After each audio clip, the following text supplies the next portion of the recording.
அஸ்ஸலாமு அலைக்கும். எல்லாரும் பாப்பா வீட்டுக்கு வாங்க. எனக்கு என்ன ஸ்பெஷல்னு பார்த்தீங்கன்னா, எறா குஃப்தா தான் ஸ்பெஷலு. அதுக்கு தேவை இன்க்ரீடியன்ட்ஸ்லாம் என்னென்னா, இஞ்சி, பூண்டு, பட்டை, கிராம்பு, மிளகா. நம்ம வந்து தேங்காவை திருவி எடுத்துக்கிட்டோம். தேங்காய் திருவி எடுத்துலேருந்து நம்ம சொன்ன இன்க்ரீடியன்ட்ஸ்லாம் வந்து போட்டுக்கணும். கரம் மசாலா 1 டேபிள் ஸ்பூன், அப்புறம் வந்து மிளகாத்தூள் 1 டேபிள் ஸ்பூன், உப்பு 1 டேபிள் ஸ்பூன், மஞ்சத்தூள் 1 டேபிள் ஸ்பூன். அதுக்கப்புறமேட்டா எறாவை வச்சு நல்லா எறாவை நம்ம வந்து போட்டுக்கணும். எவ்வளோ எறா எடுத்துக்கிறோமோ அவ்வளோ எறா போட்டுக்கிட்டு நல்லா வந்து அரைச்சி எடுத்துடணும் மிக்சிலேருந்து. அப்போ அரைச்சி எடுத்துட்டோம் பாருங்கள்.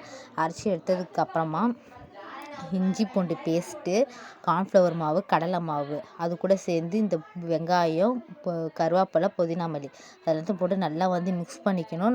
நம்ம இஷ்டம் எதில் வேணாலும் மிக்ஸ் பண்ணிக்கலாம். நல்லா நாங்கள் மிக்ஸ் பண்ணிக்கிட்டோம் பாருங்கள். அதுக்கப்புறமேட்டு இப்போ பால் மாதிரி செஞ்சாலும் செய்யலாம், நம்ம இஷ்டம். வடை மாதிரி செஞ்சாலும் செஞ்சு போகலாம். அவ்வளோ ஒரு டேஸ்ட்டாக இருக்கும். செஞ்சு பாருங்கள் மறக்காமல். பாய் பாய். அஸ்ஸலாமு அலைக்கும்.